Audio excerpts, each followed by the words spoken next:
of Kaffer girls in the raw. You can get the police photographer to take those as soon as the Commandant leaves on Friday." The little town of Wazen, hardly more than a village, was unspoilt. A stone-built church with a lich gate, a colonial baronial town hall with rusting metal gargoyles, and a row of shops with an arcade looked onto a square, in the centre of which Queen Victoria sat plumply staring, with evident distaste, over a Kaffer who was lying asleep on a bench in the garden at her feet.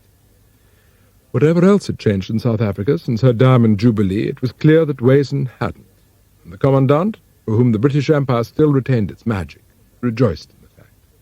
The Commandant stopped his car uncertainly on the mossy forecourt of the hotel and looked at the building without enthusiasm. Whatever it wasn't what he had expected. Above the doorway he could just make out the faded inscription, "Wazen Spa and Philosophical Society." The Commandant pushed through the revolving door and stood looking around him at the white-tiled hall. "I've come to the wrong place," he thought, looking uneasily at a plaque above a doorway which said Thermal Douche No. 1. And he was about to make his way back to town when a door slammed somewhere in the distance, to be followed by the sound of slippers shuffling along the corridor. An elderly man appeared. "I'm supposed to be staying at the Wazen Hotel. A room has been booked for me by Mrs. Heathcote Kilcoon. This is the right place." The old man shuffled round the marble-topped desk and rooted under it for a book. "Sign here," he said, putting the book in front of the Commandant. "Name, address, age, occupation and disease." Commandant van Heerden looked at the register with growing alarm. "There's nothing wrong with me," he said, when he got to disease. "Put obesity," said the old man. "Got to have something." "You could have colonic irrigation No. 6, said the old man. "For God's sake," said the Commandant, "I don't need colonic irrigation. There's absolutely nothing the matter with me." Reluctantly, the Commandant followed him, past rooms whose enamel plaques ranged from galvanic therapy No. 8 to inhalation No. 12. At the far end of the corridor, the old man stopped outside colonic irrigation No. 6 and unlocked the door. The Commandant followed him into the room and looked round. A white-painted bed of the sort he had last seen in hospital stood in one corner, with a wardrobe whose mirror was mottled and stained. More to the point, and entirely confirming the plaque on the door, was a series of glazed troughs, tubs, and pans, which stood at the far end of the room, together with a maze of brass taps and tubes whose purpose the Commandant had no wish to explore. "Gets the sun in the morning," said the old man, "and the view is lovely." "I dare say," said the Commandant, looking at the frosted glass windows. "What's that smell?" "Sulphur in the water." In Piemburg, Commandant van Heerden's absence had already brought changes. Lieutenant Verkramp arrived early and ensconced himself in the Commandant's office. "The following men to report to me at once," he told Sergeant Breitenbach, and handed him a list he had drawn up of 10 constables whose moral delinquency in the matter of miscegenation was notorious. "And have the cells cleared on the top floor, a bed in each one, and the wall whitewashed." When the men presented themselves, Verkramp interviewed them one by one. "Constable van Heerden," he told the first man, "you have been sleeping with black women. Don't deny it, you have." Constable van Heerden looked confounded. "Well, sir," he began, but Verkramp cut him short. "Good," he snapped. "I'm glad you made a clean breast of it. Now you're going to have a course of treatment that will cure you of this disease." Constable van Heerden had never considered raping black women as a disease. He'd always thought of it as one of the perks in an underpaid job. By the end of an hour, the lieutenant had treated all 10 constables to the same swift process and had 10 signed statements agreeing to aversion therapy as a cure for the disease of miscegenation. "This is going so well," Verkramp told Sergeant Breitenbach, "we might as well get every man on the station to sign one then. Take a couple of vans out to the township and bring back some coon girls," he ordered. "Try to pick attractive ones. Bring them back here and have the photographer photograph them in the raw." Sergeant Breitenbach went downstairs and drove out to Adamville, the black township outside Piemburg, to carry out what appeared on the surface to be a fairly straightforward order. In practice it turned out to be rather difficult. By the time his men had dragged the dozen young black women from their homes and locked them in the pickup van, an angry crowd had gathered, and the township was in an uproar. "We want our women back," yelled the crowd. "Let us out," screamed the girls in the van. Sergeant Breitenbach tried to explain. "We only want to photograph them without their clothes on," he said. "It's to stop white policemen sleeping with Bantu women." As an explanation, it was obviously unconvincing. The crowd evidently thought that photographing black women in the nude would have the opposite effect. "Stop raping our women," shouted the Africans. In the riot that followed, the police shot 4 Africans dead and wounded a dozen more. That evening, Acting Kommandant Verkramp announced to the press that 4 Africans had been killed in a tribal fight in the township. As soon as the colour transparencies were ready, Verkramp and Sergeant Breitenbach went to the top floor where the 10 constables were waiting in trepidation for the treatment to begin. The arrival of the hypodermics and the shock machines had done nothing to improve their morale. "Men," said Verkramp as they stood in the corridor, "today you are about to take part in an experiment which may alter the course of history. As you know, we whites in South Africa are threatened by millions of blacks, and if we are to survive and maintain our purity of race as God intended, we must learn not only to fight with guns and bullets, but we must fight a moral battle too. We must cleanse our hearts and minds of impure thoughts. That is what this course of treatment is intended to do. Now, we all have a natural aversion for Kaffers. It's part of our nature to feel disgust for them. The course of treatment which you have volunteered for will reinforce that feeling of disgust. You won't want to sleep with them. You won't want to touch them. You won't want to have them in your home as servants. You won't want them washing your clothes. You won't want them in the streets. You won't want them anywhere in South Africa. Let the experiment begin." 10 constables were strapped down, and Verkramp filled the first hypodermic with apomorphine. Sergeant Breitenbach watched him with growing alarm. "The surgeon said not to overdo it," he whispered. "He said you could kill someone. Only 3 cc. Shouldn't we try it on a gaffer first?" Sergeant Breitenbach asked. "I mean, it isn't going to look very good if one of these men dies, is it?" Verkramp thought for a moment. "I suppose you're right," he agreed finally. They went down to the cells on the ground floor and injected several African suspects with varying amounts of apomorphine. The results entirely confirmed Sergeant Breitenbach's worst fears. As the 3rd black went into a coma, Verkramp looked puzzled. "Potent stuff," he said. "Wouldn't it be better to stick to the electric shock machines?" the sergeant asked. "I suppose so," said Verkramp, sadly. He'd been looking forward to sticking needles in the volunteers. Ordering the sergeant to send for the police surgeon to sign the death certificates, the lieutenant went back to the top floor and reassured the 5 volunteers who had been selected for apomorphine treatment that they needn't worry. "You're going to have electric shock instead," he told them, and switched on the projector. At the end of the cell, a naked black woman appeared on the wall. As each volunteer had an erection, Verkramp shook his head. "Disgusting," he muttered, attaching the terminal of the shock machine to the glans penis with a piece of surgical tape. "Now then," he told the sergeant who sat beside the bed, "every time you change the slide, give him an electric shock, like this."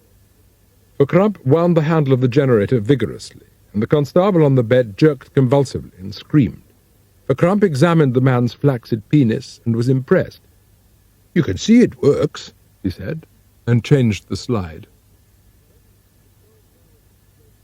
That evening, the 12 violent explosions that rocked the city within minutes of one another were so strategically placed that they confirmed entirely Lieutenant Verkramp's contention that a well-organized conspiracy of sabotage and subversion existed.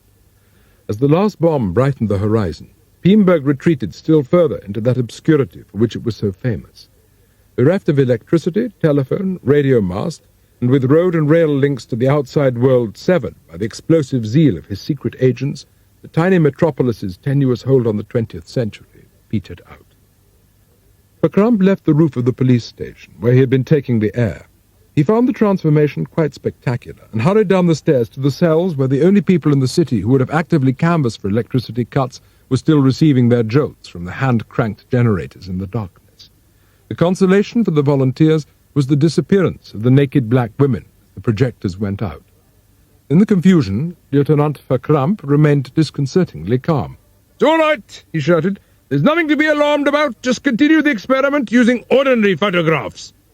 He went from cell to cell, distributing torches, which he kept handy for just such an eventuality. Sergeant Breitenbach was, as usual, less unperturbed. "Don't you think it's more important to investigate the cause of the power failure?" he asked. "It sounded to me like there were a whole lot of explosions." "I've been expecting this for some time," he said, truthfully. "Expecting what?" "The sabotage movement has begun again," he said, going downstairs to his office. Behind him, Sergeant Breitenbach, still literally and metaphorically in the dark, tried to follow him. By the time he reached the commandant's office, he found Verkramp checking a list of names by the light of an emergency lamp. It crossed the sergeant's mind that Verkramp was remarkably well prepared for the crisis that seemed to have caught the rest of the city unawares. "I want the following people detained at once," Verkramp told him. Sergeant Breitenbach studied the list of names Verkramp had handed him and was horrified by what he saw. Clergymen, councillors, bank managers, lawyers, even the mayor himself appeared to be the object of Verkramp's suspicions. Sergeant Breitenbach put the list down hurriedly. "Don't you think you're being a bit hasty?" he said, nervously. Lieutenant Verkramp clearly didn't. "If I'm right, and I am, the city has been subjected to a premeditated campaign of sabotage. The men are all well known—" "You can say that again," muttered the sergeant. "Opponents of the government," continued the acting commandant. "Many of them were horticulturalists." "Horticulturalists?" asked the sergeant, who couldn't see anything wrong with being a horticulturalist. He was one himself in a small way. "The horticulturalists," Verkramp explained, "were a secret organization of wealthy farmers and businessmen who were planning to take Zululand out of the Union at the time of the Republic referendum. They were prepared to use force." "But that was 10 years ago," Sergeant Breitenbach pointed out. "Men like that don't change their opinions," said Verkramp sententiously. "So what do, these horticulturalists? They go underground for a time, then gang up with communists and liberalists to overthrow our glorious Afrikaner Republic. These bomb attacks are the first sign that their campaign has started. Well, I'm not going to sit back and let them get away with it. I'll have those bastards in prison and squeeze the truth out of them before they can do any real harm." Sergeant Breitenbach waited until the seizure had run its course before demurring once again. "Don't you think it would be safer to tell Kommandant van Heerden first? Then he can carry the can if there's a balls up." Lieutenant Verkramp wouldn't hear of it. "Half the trouble in this town is due to the way the old fool treats the English," he snapped. "He's too bloody soft with them. Sometimes I think he prefers them to his own people." Half an hour later, the homes of 36 of Piemburg's most influential citizens had been raided by armed police, and angry, frightened men had been hustled in their pajamas into pickup vans. One or two put up a desperate resistance in the mistaken belief that the Zulus had risen and had come to massacre them in their beds. 4 policemen were wounded, and a local coal merchant shot his wife to save her from being raped by the Black Hordes before the situation was clarified. Verkramp told the security policeman, "Keep them standing up. No sleep. Rough them up a bit to start with. Explain they'll be tried under the Terrorist Act and have to prove their innocence. No right to a lawyer. Can be detained indefinitely and incommunicado. Any questions?" "Any, sir?" asked one of the men. "You heard me," snapped Verkramp. "I said any questions." The men looked at him dumbly, and Verkramp dismissed them, and they filed off to begin their arduous duties. "Who won Test Series in 1948? shouted Sergeant Sharpe'S at the manager of Barclays Bank. "I don't know," squealed the manager, who had been twice kicked in the scrotum for his failure to follow cricket. Verkramp asked the sergeant to come out into the corridor. "What do you want to know that for?" he asked. "You said any questions," the security man explained, when Verkramp demanded the reason for the quiz game. "You dumb bastard," Verkramp yelled. "I said any questions, not any questions. What do I have to do, spell it out for you?" "Yes, sir," said the man. Verkramp called the teams together and briefed them more explicitly. Verkramp decided to test the effectiveness of the aversion therapy on the volunteers on the top floor, who were still screaming rhythmically. He sent for Sergeant Breitenbach and ordered him to bring a coon girl from the cells. She was then paraded before the volunteers in the nude. Lieutenant Verkramp was delighted by their lack of positive reaction. "Not an erection from one of them," he said. "That's scientific proof that the treatment works." Sergeant Breitenbach was, as usual, more sceptical. "They haven't had any sleep for 2 days," he said. "If you brought Marilyn Monroe in here in the raw, I don't suppose you'd get much response." Verkramp looked at him disapprovingly. "Peeping Thomas," he said. "All I'm saying is that if you want to be really scientific, you should bring a white girl up and try her on them." "What a disgusting suggestion," said Verkramp. "I wouldn't dream of subjecting a white girl to such a revolting ordeal." He gave orders for the treatment to be continued for at least another 2 days. 2 more days of this and I'll be dead," moaned one of the volunteers. "Better dead than a black in your bed," said Verkramp, and went back to his office to draw up the plans for the mass treatment of the other 590 men under his temporary command. At Florian's Café, Verkramp's secret agents were making remarkable headway in their search for members of the sabotage movement. After years of frustration in which they had mingled in liberal circles but had been unable to find anyone remotely connected with the Communist Party or prepared to admit that they approved of violence, they had suddenly met quite a number. 745396 had discovered 628461, who seemed to know something about the explosion at the telephone exchange, and 628461 had gained the very definite impression that 745396 wasn't unconnected with the destruction of the transformer on the Durban Road. In their attempts to find where the other saboteurs lived, Verkramp's secret agents were tailing one another all over Piemburg, or being tailed. Then again, they had to move lodgings every day on Verkramp's orders, and this required finding new ones, so that all in all the sense of disorientation already induced by the multiple identities their work demanded became more pronounced as the days went by. By Monday, 628461 wasn't sure who he was, or where he lived, or even what day of the week it was. "You sure he's not there?" Mrs. Heathcote-Kilcoon asked the Major, whom she had sent on his daily outing into Wayson to tell the Commandant that they were expecting him to lunch. "Absolutely certain," said Major Bloxham. "I sat in the bar for nearly an hour, and there was no sign of the fellow." "Personally, I think we should be thankful for small mercies," said the Colonel. "It doesn't look as if the swine's coming after all." He went out to the yard at the back of the house, where Harbinger was grooming a large black horse. "Everything ready for tomorrow, Harbinger? Fox fit?" "Took him for a run this morning," said Harbinger, a thin man with eyes close together and short hair. "He went quite quick." "Fine, fine," said the Colonel. "Well, we'll get off early." In the house, Mrs. Heathcote-Kilcoon was still puzzled. "You sure you went to the right hotel?" she asked the Major. "I went to the store and asked for the hotel," the Major insisted. "He sent me across the road to the hotel." "And they hadn't heard of him?" "Didn't know anything about any Kommandant van Heerden." "Perhaps he'll turn up tomorrow," said Mrs. Heathcote-Kilcoon wistfully. End of Part 2. Stay tuned for Part 3. Take care.